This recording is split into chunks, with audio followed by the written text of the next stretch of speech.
Damos inicio entonces a nuestra cuarta sesión de la Santa Misa en 7 flashes. Hoy vamos a abordar esa parte de la misa que se llama el ofertorio, que marca el inicio de lo que podemos llamar la liturgia eucarística. Como sabemos bien, la misa está dividida en dos grandes partes, la liturgia de la palabra y la liturgia eucarística. En esta parte que vamos a considerar el ofertorio, damos inicio a la liturgia eucarística. Como ya saben, las personas que se han conectado en otros días, a lo largo de la sesión pueden ir dejando sus preguntas en el chat y al final intentaré dar una respuesta breve a los interrogantes que ustedes compartan. Y también, como les he dicho en otras sesiones, es muy útil que tengan a mano, si es posible, un misal, porque también creo que eso nos puede ayudar a todos a ir siguiendo de una manera más lineal esta parte de la misa que vamos a considerar, aunque yo intentaré obviamente poner el contexto, pero si ustedes tienen un misal delante, es más fácil también situarse y saber de qué estamos hablando. Esta sesión, como todas las demás, tiene su propio título. Y a esta sesión le hemos querido poner un título que, al menos acá en Colombia, es un refrán. Creo que en otros países de Latinoamérica también. El que parte y comparte se queda con la mejor parte. No es un refrán exactamente así, porque creo que el refrán original tiene otras palabras, pero nosotros lo hemos querido poner así: el que parte y comparte se queda con la mejor parte, porque el refrán original dice: el que parte y reparte se queda con la mejor parte. Pero la palabra partir y la palabra compartir van a ser muy importantes en esta sesión. Esta sesión en la cual empezamos a considerar, como ya dijimos, la liturgia eucarística.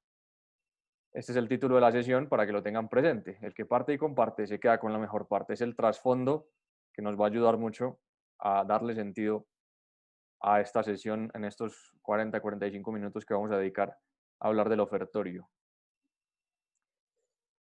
Primera idea de las 7 de hoy: todos y todo.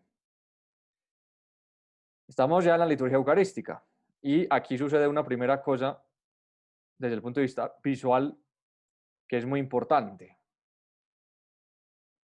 El sacerdote se traslada de el ambón, donde se leen la primera lectura, el Salmo, el Evangelio, desde donde el sacerdote también invoca la oración del credo, desde donde se hace la oración de los fieles.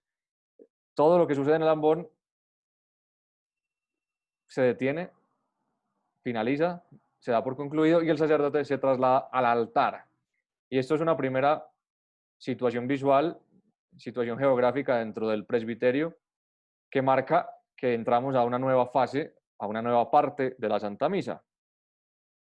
El sacerdote, digamos que asume también un papel diferente, porque en ese momento, en la liturgia de la palabra, el sacerdote tiene ese rol de pastor que explica y proclama la palabra de Dios y pasa a ejercer un papel propiamente sacerdotal, que es el de ofrecer la víctima, el de realizar el sacrificio.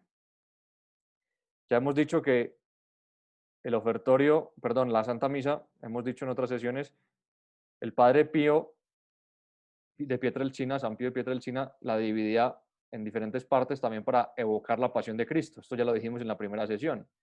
Estamos metidos en la misa y por lo tanto estamos metidos de lleno en el misterio pascual, estamos metidos de lleno en el Calvario. Y el Padre Pío decía que el ofertorio es un momento que también le ayudaba mucho a pensar en la oración del huerto. ¿Por qué? Porque en la oración del huerto es cuando llega la hora de Cristo. El Señor ha dicho muchas veces que desea ardientemente la llegada de su hora, desea ardientemente ser bautizado con un bautismo que es su pasión, y ha llegado la hora. Con el ofertorio nos empezamos a meter, como dijimos, en la liturgia eucarística, nos empezamos a meter ya de lleno en el sacrificio del Señor. Entonces el Padre Pío decía que este momento le ayudaba mucho a pensar en la oración del huerto.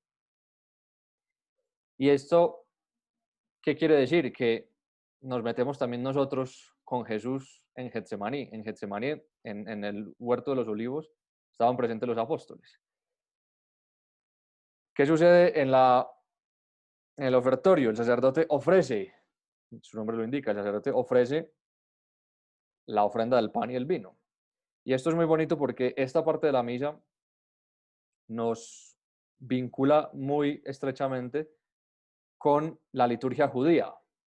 Las palabras que el sacerdote dice: bendito sea Señor, Dios del universo, por este pan, fruto de la tierra y el trabajo del hombre que recibimos de tu generosidad y ahora te presentamos. Él será para nosotros pan de vida, y lo mismo con el vino. Esas son palabras de bendición. Bendito seas, Señor Dios del universo. Son palabras que pronunciaban el padre de familia que hacía cabeza en la cena judía, en la cena pascual también. Y en ese orden de ideas es muy bonito porque sabemos que hay un engarce que es Cristo, entre el Antiguo y el Nuevo Testamento. Cristo es la nueva alianza, pero Cristo es el culmen de las alianzas. O sea, Cristo no nos desgaja del judaísmo, sino que el Señor viene a traer la plenitud, lo dijo el Señor. Y entonces, en este momento, ¿qué sucede? Que el sacerdote ofrece el pan y el vino, y los laicos, lo dijimos en la primera sesión, aquí tienen un papel supremamente importante, porque lo que el sacerdote ofrece es todo y a todos. El ofertorio es muy importante porque en el ofertorio es donde ustedes como laicos, yo también como sacerdote, ponemos a disposición de Dios todo lo nuestro. Ponemos a disposición de Dios nuestra persona, ponemos a disposición de Dios nuestro trabajo, nuestra familia, nuestro pasado, nuestro presente, nuestro futuro. San José María Escrivá de Balaguer, que va a ser protagonista del video que vamos a ver en un momento, tenía una ejaculatoria que es muy bonita y que creo que tiene que ver mucho con el ofertorio. San José María decía: Señor, en tus manos abandono lo pasado, lo presente, lo futuro, lo pequeño, lo grande, lo poco, lo mucho, lo temporal y lo eterno. Esa ejaculatoria de San José María en el ofertorio adquiere todo su sentido, porque ahí dejamos todo lo nuestro. En el pan y en el vino están también recogidas nuestra vida, nuestro tiempo, nuestras ilusiones. Ahí cabe todo. En la misa es donde nosotros entramos en contacto con la vida de Cristo, y Cristo toma nuestra vida y la hace suya y se la entrega al Padre. Entonces el ofertorio, y lo vamos a ver en la siguiente idea, es un momento muy, muy importante, porque ahí en esa patena donde está el pan, en, en ese cáliz donde está el vino, también estamos nosotros. Y eso es lo que le vamos a ofrecer. Nosotros nos vamos a unir al sacrificio de Cristo para ser ofrecidos a Dios Padre. Y entonces por eso también tiene una carga simbólica el hecho de que, por ejemplo, en las misas solemnes y también en algunas parroquias los domingos, se tenga la costumbre de que las ofrendas las traigan las familias. También porque durante algunos siglos, en algunos lugares, el pan y el vino se elaboraban precisamente por las personas del pueblo. Entonces, ese pan y ese vino se producían porque en las zonas rurales, zonas agrícolas, se producía también ahí lo que en la misa se ofrecía. Entonces, también tenía un simbolismo fuerte. Y entonces en la misa entran todas las personas y todas las cosas. Esto fue lo que entendió San José María Escrivá cuando Dios le mostró el Opus Dei. San José María entendió que todas las personas están llamadas a ser santas y que todas las cosas están llamadas a ser santificadas.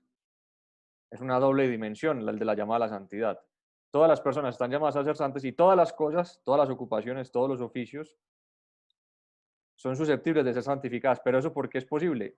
Porque Cristo se encarnó y Cristo, al trabajar, hizo santo el trabajo. ¿Y eso cómo se realiza en nuestra vida? Trabajando bien y después dejando ese trabajo en el altar, convirtiéndolo en gloria de Dios. Entonces vamos a ver un video de 2 minutos. Es un extracto de una película que se llama Derby Dragons, que a lo mejor algunos de ustedes han visto, y es la parte de la película en la cual Dios le muestra a San José María el Opus Dei, que no es una escena fácil de representar de manera cinematográfica, porque es una cosa que sucedió en el alma de San José María y que obviamente nosotros no podemos, digamos, terminar de captar en todas particularidades porque es una vivencia muy personal de él y que él pues intentó describir de cierta manera, pero obviamente no es fácil. Y San José María usaba el verbo vio, vi el Opus Dei. El Señor me mostró el Opus Dei. Y el mensaje del Opus Dei es precisamente esto que sucede en el ofertorio. Por eso la misa es el centro y la raíz de la vida interior de todos los cristianos, incluidos los del Opus Dei, porque en la misa es donde lo que San José María vio es donde se realiza de una manera más eminente. Entonces vamos a ver este video de 2 minutos en los cuales se ve cómo San José María entendió este mensaje y cómo nosotros estamos llamados a hacerlo realidad en la manera en que vivimos el ofertorio.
Como hemos podido ver, todos y todo, eso que ve San José María el 2 de octubre de 1928, es lo que se realiza en el ofertorio, porque ahí es donde hacemos que todo lo nuestro, nuestra vida, nuestro tiempo, nuestro trabajo, nuestra familia, adquieran todo su sentido, adquieran toda su dimensión, ese horizonte insospechado que tiene nuestra vida ordinaria, que está llamada a ser santificada.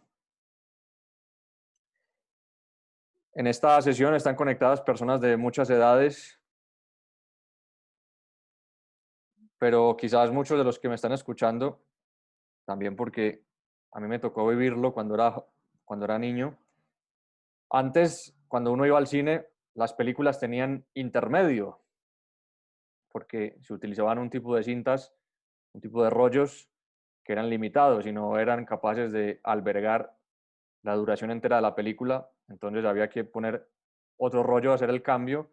Mientras tanto, las personas aprovechaban para salir un momento de la sala de cine, comprarse algo, descansar, conversar. El famoso intermedio, el famoso interludio. Y hay películas, por ejemplo, como Ben-Hur, que si uno las ve ahora en DVD, pues todavía siguen teniendo el famoso prólogo y el famoso intermedio. ¿Y por qué ponemos esta imagen? Porque a veces en la misa y en concreto en el ofertorio pasa esto. Yo soy capellán de colegio y me pasa muchas veces, o me ha pasado muchas veces, no es que me pase todos los días, pero a veces sí he tenido que vivir esta escena, que se acaba la liturgia de la palabra y comienza el ofertorio y la gente se sienta y empieza a hablar.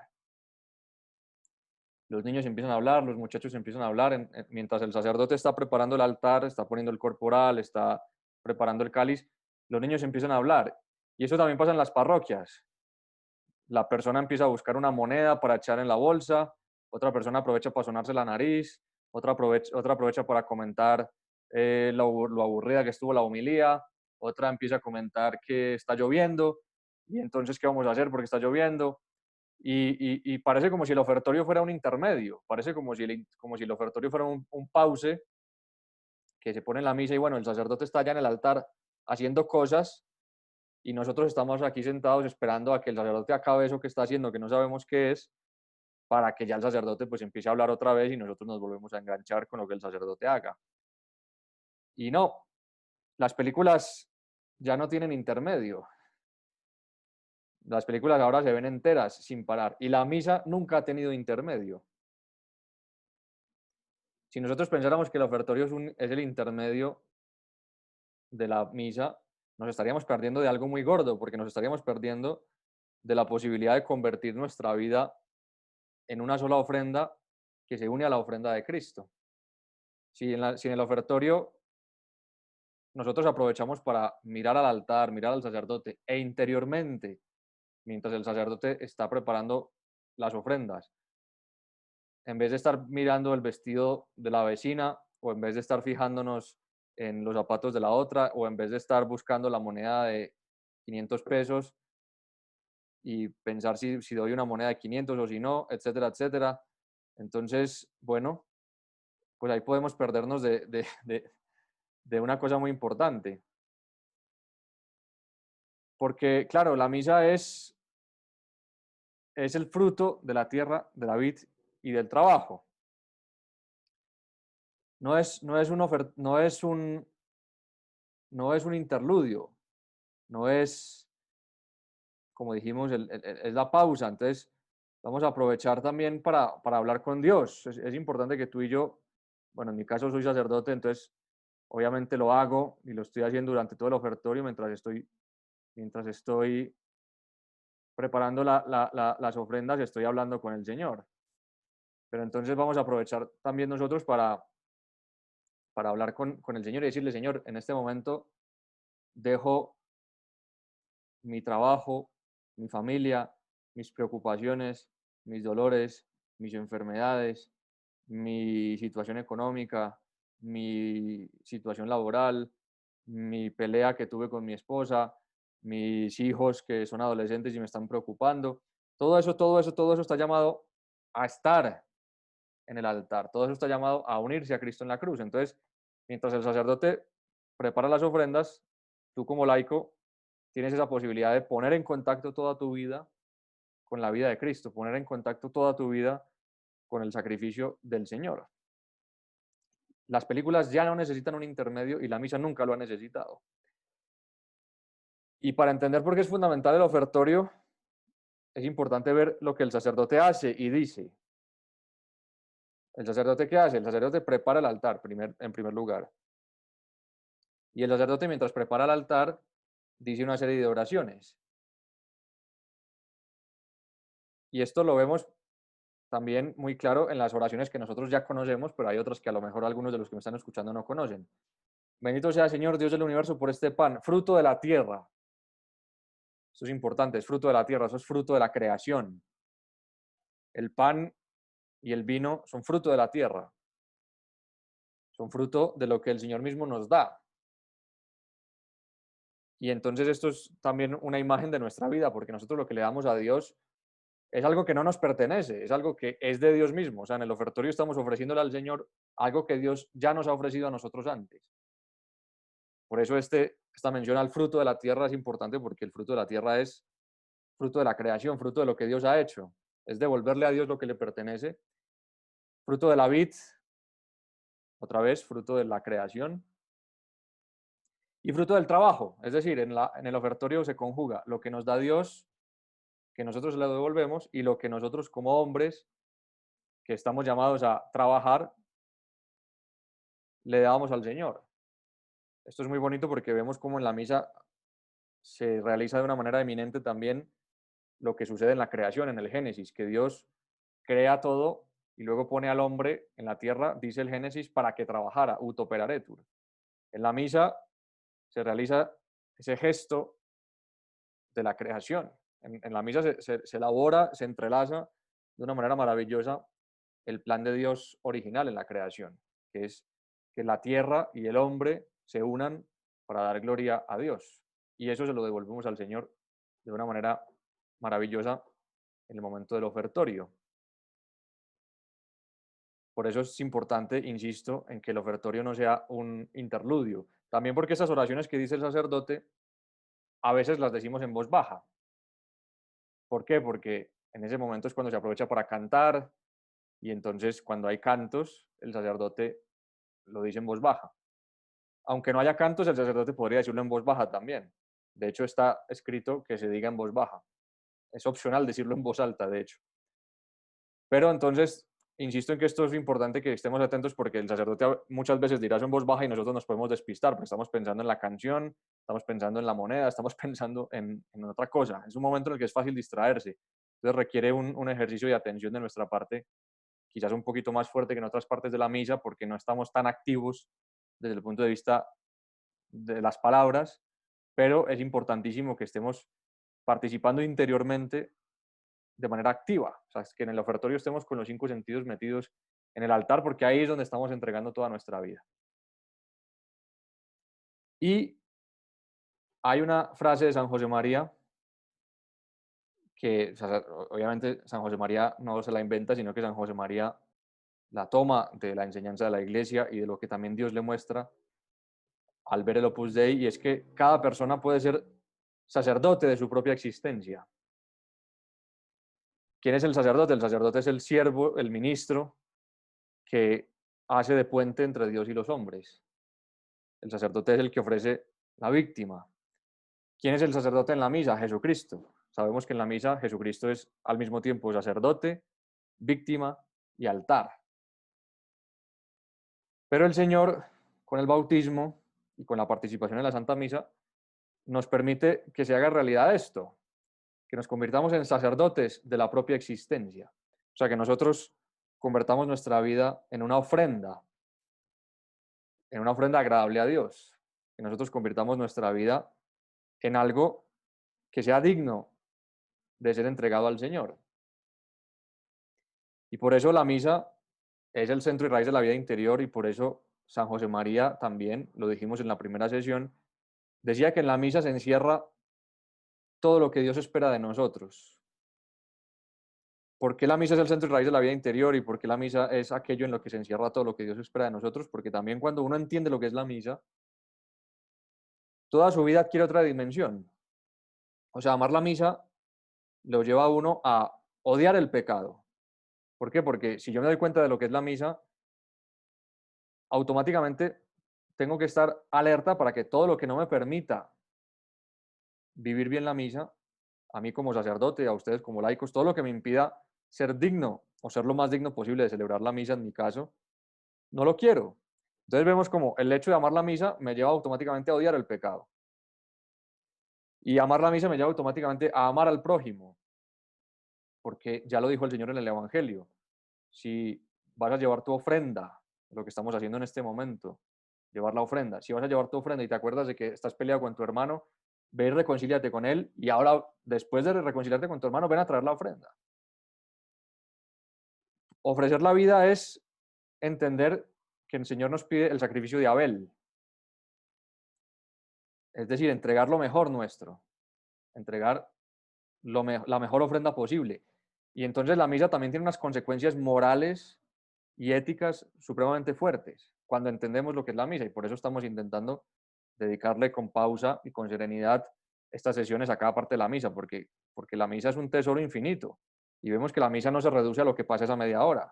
La misa tiene una repercusión en toda nuestra vida. Entonces, cuando yo entiendo lo que es la misa, lo que vale la misa, lo importante que es que mi vida sea una ofrenda agradable a Dios, que mi vida sea el sacrificio de Abel, que mi vida sea el sacrificio de Cristo, entiendo por qué estoy llamado a comportarme bien, entiendo por qué estoy llamado a amar al prójimo, entiendo por qué estoy llamado a odiar el pecado venial deliberado, el pecado mortal, el pecado en todas sus manifestaciones, porque todo eso conspira en contra de ser sacerdote de mi propia existencia.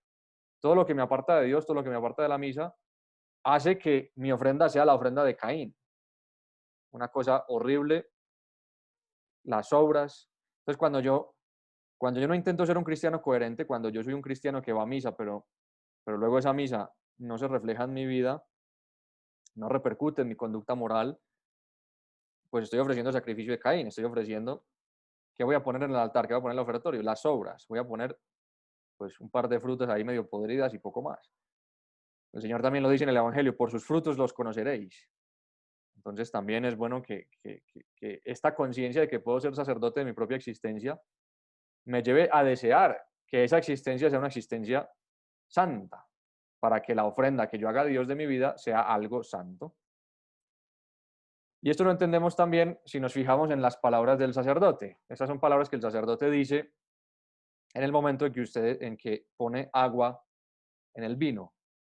Ustedes se habrán fijado que el sacerdote, mientras prepara, antes de ofrecer el vino, toma una cucharita y echa un poco de agua en el vino, o si no tiene cucharita, pues se esmera en echar muy poca agua en el vino también, para que el vino siga siendo vino. O sea, si uno echa mucha agua, el vino deja de ser vino. Entonces, por eso es importante que sea una medida muy pequeña. Y este gesto de echar agua en el vino tiene dos sentidos muy profundos. Estas son las palabras que dice el sacerdote mientras echa el agua en el vino. Pero por eso les decía que también es bueno que tengan el misal. Per usaque et vini mysterium eius efficiamur divinitatis consortes, qui humanitatis nostre firi dignatus es particeps. El agua unida al vino sea signo de nuestra participación en la vida divina de quien ha querido compartir nuestra condición humana. Estas palabras son palabras que tienen mucho que ver con la liturgia de Navidad. Estas son palabras que se rezan en la misa de Navidad. No exactamente, no literalmente, pero casi toda la frase, casi toda la oración se toma de la liturgia de Navidad. ¿Por qué? Porque ¿qué simboliza el agua en el vino? Lo primero que simboliza el agua en el vino es lo que dice la oración. Cristo, que tenía vida divina, quiso tomar nuestra condición humana. Entonces, eso es lo que dice el sacerdote, son las palabras literales. Por lo tanto, ¿cuál es el primer sentido, el sentido fuerte de esa agua en el vino? La encarnación. Dios, que es todo, omnipotente, sabio, maravilloso, infinito, eterno, Dios toma y es ese vino, pues toma esa poquita cosa que es el agua, la condición humana, y la hace suya. Dios eleva la condición humana al asumirla. Y entonces, ese primer sentido fuerte del agua echada en el vino es la encarnación del Señor, la divinidad que asume la humanidad. Ese es el primer sentido fuerte. Y hay otro sentido colateral muy importante, que es el que también nosotros venimos manifestando a lo largo de esta sesión. Esa gotica de agua también nos simboliza a nosotros que nos unimos al vino que es Cristo. Ese vino se va a convertir en la sangre de Cristo. Entonces, así como simboliza la unión entre la divinidad y la humanidad en la persona de Jesús, también simboliza la unión nuestra como humanidad en la humanidad de Jesús. Porque como dice San Pablo, somos hijos en el Hijo. Y ya lo dijimos también en la primera sesión, somos miembros de su cuerpo. Entonces esa gotica de agua tiene mucho que ver también con lo que hacemos al unirnos al Señor, que es nuestra cabeza. Cristo es la cabeza del cuerpo de la iglesia y nosotros somos sus miembros, teología desarrollada por San Pablo, y eso se ve también reflejado en ese gesto del agua en el vino. Entonces en esa gotica de agua está todo lo nuestro, lo que ya dijimos. lo pasado, lo presente, lo futuro, lo pequeño, lo grande, lo poco, lo mucho, lo temporal y lo eterno, nuestro trabajo, nuestra familia, nuestro estudio, si somos estudiantes, nuestra enfermedad, nuestra condición laboral, nuestro matrimonio, las cosas que nos preocupan, las cosas que nos alegran, las cosas que nos hacen llorar, las cosas que nos hacen reír, todo, todo está en la Santa Misa, todo está ahí. Y entonces vemos que el ofertorio es nuestro, el ofertorio es una parte de la misa muy nuestra, está llamada a ser una parte muy nuestra, porque podemos ser sacerdotes de la propia existencia. ¿Cuál es la tarea principal de un sacerdote? Ya lo dijimos, ofrecer un sacrificio agradable a Dios. Y entonces nosotros, por el hecho de haber sido bautizados, podemos ofrecer nuestra vida, cada segundo de nuestra existencia, unida a la vida de Cristo, y eso es lo que hace que nuestra vida sea agradable a Dios Padre, el hecho de que esté unida profundamente a la vida de Cristo. Y entonces, cuando entendemos esto, nuestra vida cambia. Ya lo dijimos antes, por eso la misa también tiene unas consecuencias morales. Debería tener unas consecuencias morales, porque amar la misa me debería llevar a aborrecer todo aquello que hace que mi vida no sea una ofrenda agradable a Dios. Porque la misa hace que al ofrecer yo todo mi tiempo, toda mi vida, todas mis ilusiones, toda mi familia, mi vocación, mis aficiones, mi gusto por el fútbol, por el baloncesto, por la lectura, por el teatro, por el cine, por la actuación, por la música, todo, mi diversión, todo tiene sentido. Por eso todas las vidas humanas valen infinito. Por eso todas las ocupaciones son importantes. San José María decía, ¿cuál trabajo es más importante? ¿La de un presidente de una empresa o la de un barrendero por las calles? ¿Cuál es más importante? Pues el del que lo haga más unido a Dios. El que dé más gloria a Dios, ese es el más importante. El que esté más unido a Dios es el más importante. Por eso no hay ningún trabajo de poca categoría. No hay ningún trabajo que no valga delante de Dios. Ya lo vimos en el video de la película. Cristo trabajando en una carpintería. El trabajo manual es supremamente importante, el trabajo manual es supremamente valioso. La importancia del trabajo no se mide por el salario, la importancia del trabajo se mide por la unión con Dios con la cual se realiza. Por eso todas las vidas son importantes y la misa, volvemos a lo mismo, la misa tiene unas consecuencias morales, porque eso hace que todas las vidas tengan importancia, que todas las personas tengan una dignidad, que ningún trabajo pueda ser despreciado, que todas las personas deban ser valoradas, todas, sin excepción. Que nadie pueda ser discriminado por su condición social, por su condición económica, por nada, porque todo tiene sentido. Todos somos iguales delante de Dios. Y esa es la belleza del ofertorio. Es mi momento con Jesús, es un momento en el cual le puedo dar sentido a todo lo que soy, a todo lo que hago. Y eso también es una llamada a la esperanza. En este momento de pandemia, pues he tenido la oportunidad de hablar con muchas personas y claro, me he encontrado con muchas personas que poco a poco han ido perdiendo la esperanza, que se han sentido cansadas, que se han sentido estresadas, que se han sentido menospreciadas. Y este es el momento de la misa en el cual nos damos cuenta de que toda nuestra vida tiene sentido, nuestros dolores. También nos enfrentamos a cosas muy duras y podemos en nuestra vida enfrentar momentos de dolor, momentos de incertidumbre, momentos en los cuales nos preguntamos, pero bueno, ¿dónde está Dios? ¿Qué sentido tiene lo que está pasando? ¿Qué sentido tiene esto que estoy viviendo? ¿Qué sentido tiene este dolor que estoy sintiendo? En la misa encuentras la respuesta a todas tus preguntas existenciales, porque es en la misa y en concreto en el ofertorio en donde Dios le da sentido a todo, porque todo queda unido a la cruz de Cristo, todo queda unido a la pasión del Señor, pero nuestra libertad entra a jugar, porque insisto en que no es un interludio, sino que es un momento en el cual yo activamente estoy llamado a poner todo lo mío ahí en el altar. Y en el ofertorio sucede una cosa muy bonita y es que nosotros le entregamos a Dios lo que no es nuestro. Nosotros realizamos un gesto de humildad que es el de entregarle a Dios algo que realmente no es nuestro. Y esto, ¿en dónde lo vemos? En la oración que hace el sacerdote después de ofrecer el vino. El sacerdote ofrece el vino, bendito sea el Señor Dios del universo por este vino, fruto de la vida y del trabajo del hombre, que recibimos de tu generosidad y ahora te presentamos. Él será para nosotros bebida de salvación Bendito seas por siempre, Señor, contesta el pueblo. Bendito seas por siempre, Señor. Es una oración también muy propia de los judíos. Bendito seas, la bendición, la veracá. Bendito seas, Señor. Bendito seas, dice el sacerdote, bendito seas por siempre, Señor, contesta el pueblo también. El sacerdote empieza bendiciendo y el pueblo contesta bendiciendo. Bendito seas, Señor, veracá. Es un gesto muy judío. Y después de ofrecer el vino, el sacerdote se inclina delante del altar con las manos juntas y reza en silencio esta oración. In spiritu militatis et in animo contrito, suscipiamur a te Domine, et sic fiat sacrificius nostrum in consuetu tuo die ut placet tibi Domine Deus. Acepta, Señor, nuestro corazón contrito y nuestro espíritu humilde. Que este sea hoy nuestro sacrificio. ¿Cuál? ¿Cuál es nuestro sacrificio? Nuestro corazón contrito y nuestro espíritu humilde. Por eso decíamos, la humildad de ofrecer lo que no es nuestro. Nuestro corazón no es nuestro, nuestro espíritu no es nuestro, porque nos los ha dado Dios, ambas cosas. Y eso que no es nuestro, porque nos lo ha dado el Señor, es lo que nosotros le ofrecemos como sacrificio. ¿Qué es lo que le estamos ofreciendo? Un corazón contrito y un espíritu humilde. Eso es lo que quiere Dios. Si miramos los salmos, si miramos el propio evangelio, la propia vida de Cristo, se nos dice continuamente, y miremos los salmos, miremos la historia de Israel. ¿Cuál es el sacrificio agradable a Dios? Un corazón contrito y un corazón humillado.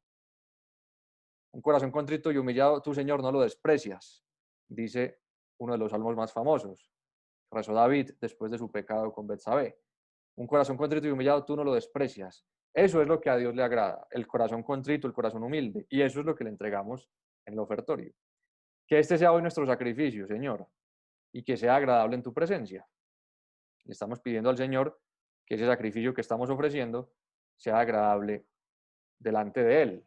Le estamos ofreciendo que, así como el sacrificio de Abel, nuestro sacrificio, nuestro corazón contrito, nuestra vida, en definitiva, porque también es importante que recordemos cuál es el sentido bíblico del corazón. Cuando en la Biblia se nos habla del corazón, no se nos habla del músculo que palpita, del músculo que bombea sangre. El corazón es el centro de la persona. En el corazón es donde está lo más profundo del ser humano. El sentido bíblico del corazón es muy profundo. Entonces, cuando hablamos de corazón contrito, estamos hablando de eso, de toda nuestra existencia, de todo lo nuestro.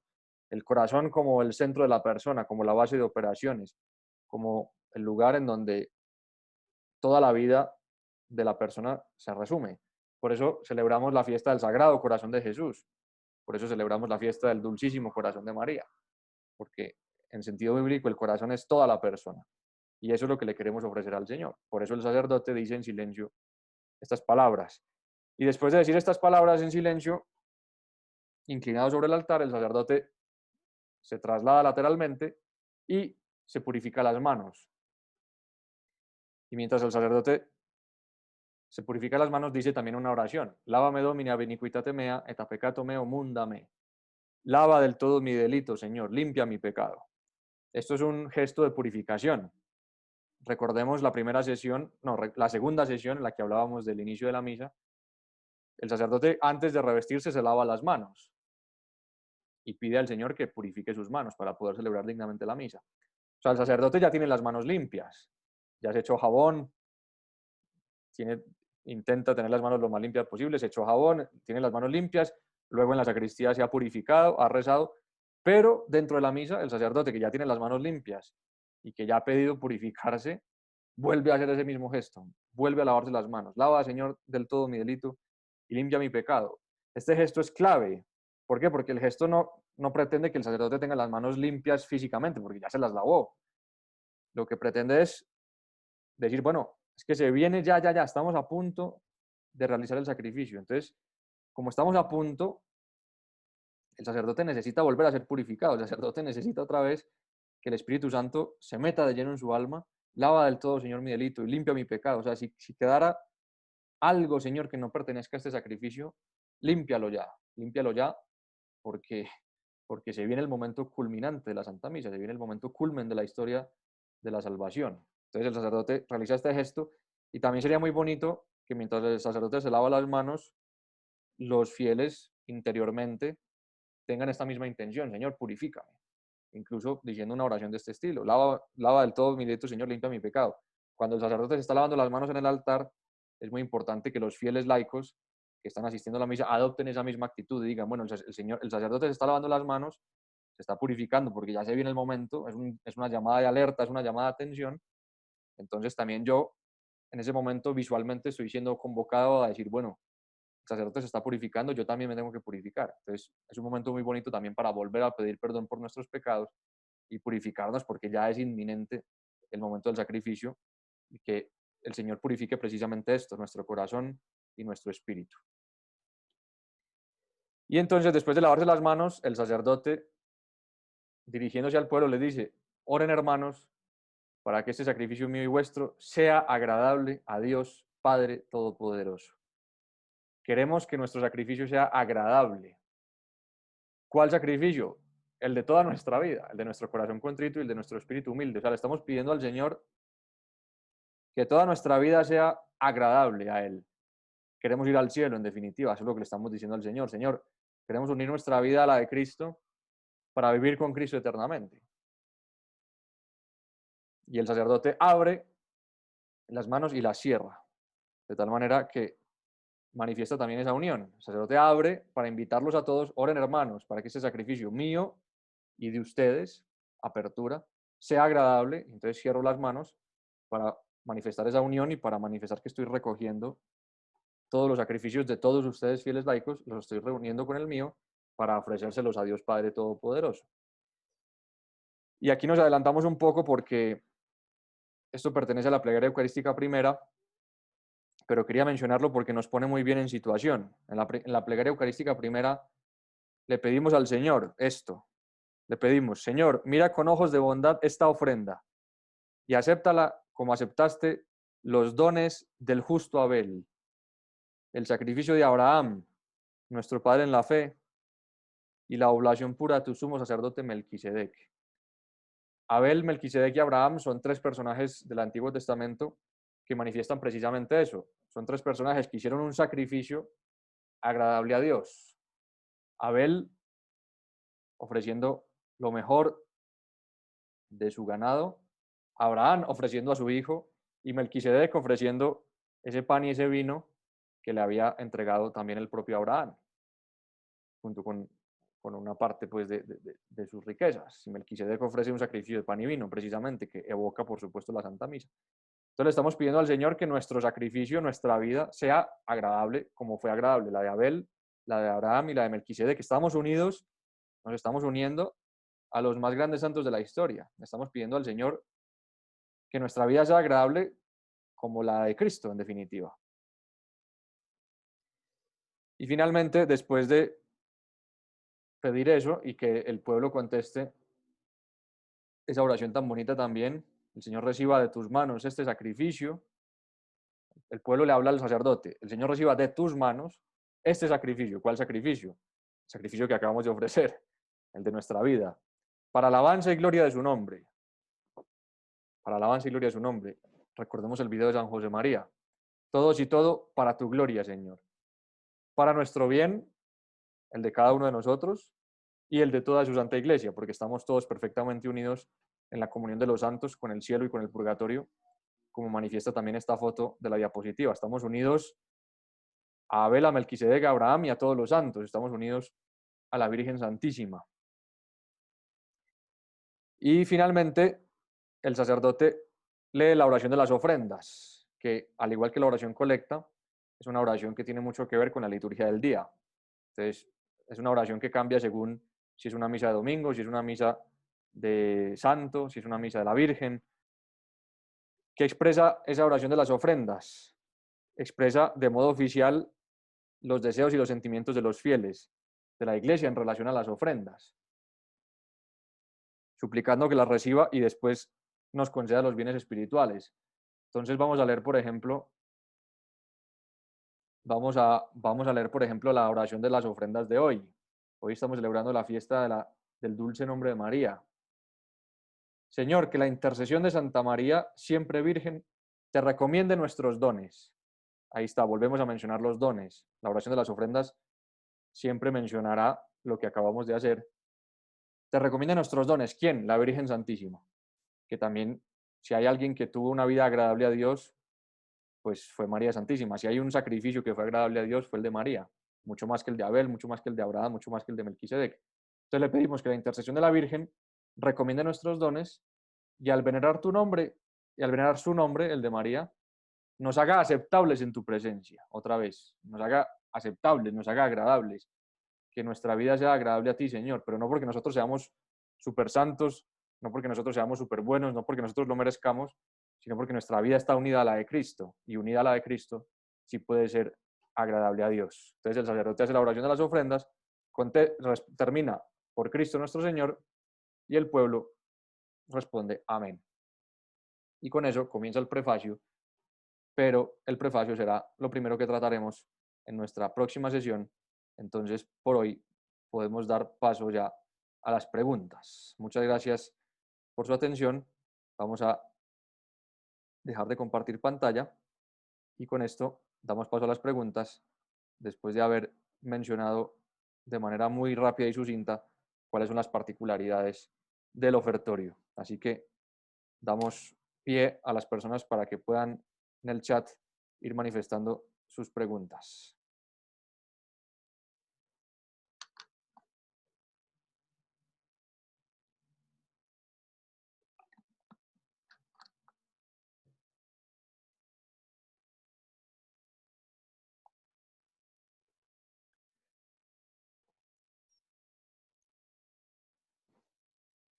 Si alguien quiere hacer una pregunta, la invito a que la haga ahora.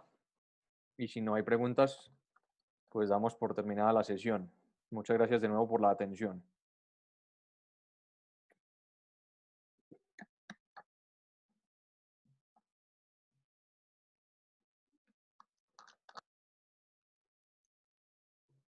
Pregunta Patricia que cómo se llama la película. Patricia, ya te lo contestaron arriba, te lo contestó Harold.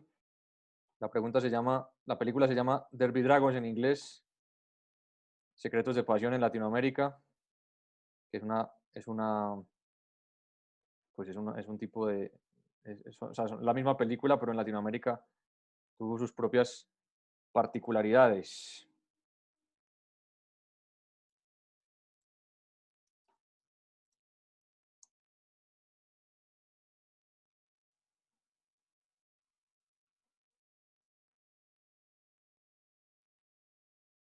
Bueno, ¿qué más preguntas tenemos? Pregunta Daniel Arango, ¿qué características debe tener el vino de consagrar? Muy buena pregunta, Daniel. Tanto el vino como el pan tienen que tener unas características propias. O sea, no se puede celebrar misa con cualquier tipo de vino y no se puede celebrar misa con cualquier tipo de pan. O sea que muchas gracias por la pregunta, Daniel. ¿Por qué? Porque la iglesia tiene la responsabilidad de cuidar el patrimonio que le dejó Cristo. O sea, la iglesia no puede hacer lo que quiera porque las cosas de la iglesia no son de la iglesia, las cosas de la iglesia son de Dios. Entonces la iglesia es administradora y dispensadora de los bienes de Dios. Entonces la iglesia no tiene, digamos, la posibilidad de ir cambiando cosas así como así, porque la iglesia sobre todo tiene una responsabilidad que es la de respetar el patrimonio que le dejó nuestro Señor Jesucristo. Entonces, parte de eso es respetar las características del misterio pascual, respetar las características de lo que hizo Dios. Por eso los sacerdotes también tenemos que decir las palabras de la consagración literalmente, porque son las palabras de Cristo. Entonces, lo mismo sucede con la materia, lo mismo sucede con el pan y el vino. Se trata de respetar aquello que el Señor hizo en la última cena. Entonces, ¿cuáles son las características del vino de consagrar? Hay una normativa, Daniel, que la puedes encontrar en diferentes sitios. La puedes encontrar en internet, por supuesto, pero es una normativa que viene ya de los concilios de Florencia, el concilio de Trento,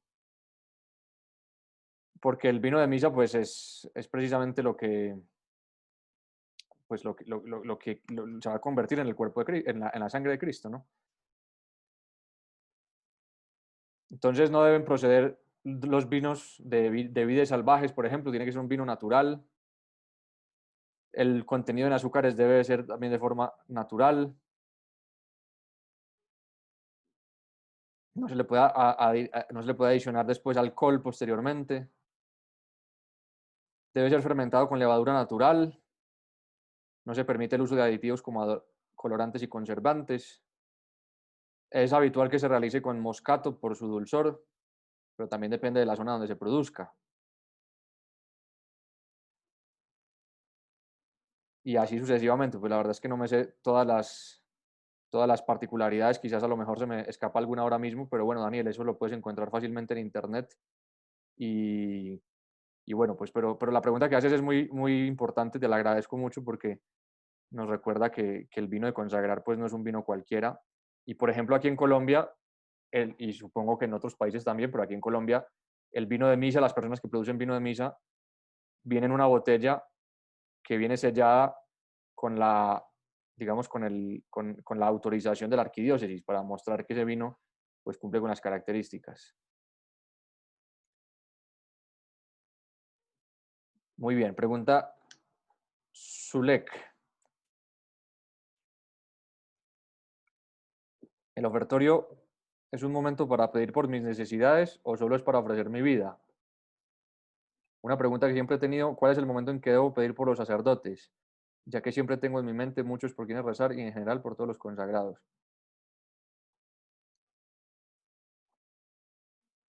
Entonces, Zulek, el ofertorio, como dijimos en la primera idea, es un momento en el que entran todos y en el que entra todo. Entonces, también obviamente es el momento para poner ahí tus necesidades, porque a Dios le interesa todo lo tuyo, tus necesidades hacen parte de tu vida, son una parte de tu vida no solamente son tus necesidades, pero tus necesidades hacen parte de tu vida. Entonces, al Señor le interesa todo. Entonces, volvemos a la primera idea, todos y todo, también tus necesidades. Entonces, por supuesto, además de ofrecer todo lo que haces y ofrecer tu trabajo y ofrecer tu familia, puedes también ahí poner tus necesidades. Y una pregunta que siempre he tenido, ¿cuál es el momento en que... Ah, bueno, ¿y cuándo pedir por los sacerdotes? Pues realmente lo puedes hacer en cualquier momento. Lo puedes hacer en la oración colecta, que es al principio. Lo puedes hacer en el ofertorio, también está muy bien. Un momento bastante oportuno, que es el que vamos a estudiar en la clase siguiente, es el de la plegaria eucarística, porque de hecho el sacerdote cuando reza la plegaria eucarística eh, menciona directamente a los sacerdotes. En la plegaria eucarística se pide por el Papa, se pide por el obispo de la diócesis, se pide por los obispos auxiliares y se pide por todos los presbíteros y diáconos. Entonces, un momento quizás oportuno para que lo hagas es el mismo momento en el que el sacerdote menciona a los demás sacerdotes en la plegaria eucarística. Lina María pregunta, ¿por qué se coloca más vino que agua? Pues Lina, porque se trata de que sea vino. O sea, si hay más agua que vino, no sería vino, sería agua con vino. Entonces no se pone muy poca agua porque es importante que el vino siga siendo vino. Pregunta Harold, ¿por qué la Eucaristía del catecumenado se consagra pan sin levadura? Harold, yo nunca he asistido a una misa de catecumenado, entonces no te sé decir las características del, del pan en concreto, de, de, la, de la Eucaristía del catecumenado. Lo que sí te puedo decir es que el pan de la hostia siempre es pan ácimo, o sea, siempre es pan sin levadura. Entonces yo creo que, pues yo no te sé decir exactamente qué sucede en la Eucaristía del catecumenado, no soy experto, pero en cualquier misa el pan es pan sin levadura. ¿Por qué? Porque la Pascua judía era Pascua de pan ácimo, o sea, el pan que toma el Señor en las manos durante la última cena es pan ácimo, es pan sin levadura. Por eso la hostia no tiene levadura. Al menos en la tradición litúrgica de Occidente es así. Entonces te puedo decir que el pan sin levadura es, la hostia es siempre pan sin levadura, porque es panásimo. No sé si la Eucaristía del catecumenado tenga alguna particularidad, no lo creo, la verdad. Yo creo que la Eucaristía del catecumenado es la Eucaristía, pero bueno, Harold, pues el panásimo, la hostia siempre es pan sin levadura. De hecho, por eso es un pedazo tan pequeño y es plano además, ¿no? Muy bien. Pregunta Gloria, ¿el ayuno debe hacerse con pan sin levadura o puede ser el pan común? Gloria, no entiendo tu pregunta. ¿Podrías especificar a qué te refieres con el ayuno? Porque precisamente el ayuno es no comer. Entonces no sé a qué te refieres, no sé si nos puedes aclarar tu pregunta. Ya estamos terminando la sesión. El ayuno que recomiendan de pan y agua. Gloria, no sé, pues realmente esa pregunta, digamos que nos saca un poco de la sesión porque era sobre el ofertorio.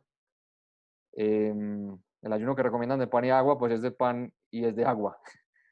Ya las especificaciones del pan no lo sé, pero yo creo que eso no tiene que ver, digamos, directamente con lo que estamos tratando en esta sesión. Muy bien, muchas gracias a todos por su atención. Gracias a todos los que se conectan por cuarta vez, gracias a los que se conectan por primera vez. Gracias a todos, en definitiva. También muchas gracias por sus preguntas, porque también a mí me ayudan mucho. Y bueno, con la ayuda de Dios y si Dios lo permite, nos veremos el próximo sábado a la misma hora.